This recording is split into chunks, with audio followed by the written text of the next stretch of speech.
Viewers, welcome to my channel রান্না recipes. আজকে আমরা শিখব লাউ ভাজি রান্না করার রেসিপি। এখানে আমি কড়াইতে তেল গরম করে নিয়েছি। এবার 1 কাপ পরিমাণ পেঁয়াজ কুচি দিয়ে দেব। এবার পেঁয়াজটাকে ব্রাউন কালার করে ভেজে নিব। এবার 5টি কাঁচামরিচ ফালি দিয়ে দিব। এবার 1 চা চামচ পরিমাণ হলুদ গুঁড়ো দিয়ে দিব। 1 চা চামচ পরিমাণ লবণ দিয়ে দিব।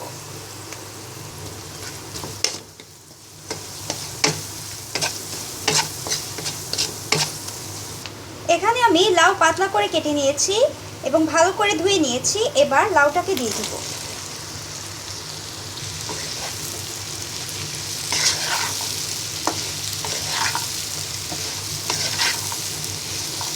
এবার পরিমাণ মতো পানি দিয়ে লাউটাকে রান্না করে নিব।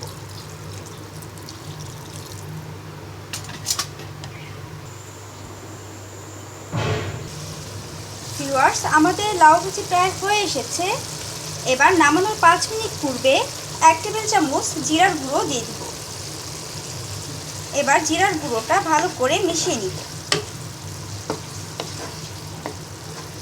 এবার ঢাকনা দিয়ে ঢেকে আরও 5 মিনিট রান্না করে নিব। সো ডিয়ার ভিউয়ার্স, হয়ে গেছে আমাদের লাউ ভাজি তৈরির রেসিপি। আশা করি আপনাদের আমার রেসিপিটি ভালো লেগেছে। আমার আরও নতুন নতুন রেসিপি যদি আপনাদের ওয়ালে পেতে চান তাহলে আমার চ্যানেলটি সাবস্ক্রাইব করুন। তাহলে আমার সব রেসিপি আপনাদের ওয়ালে চলে যাবে। সো প্লিজ সাবস্ক্রাইব রান্না রেসিপিস।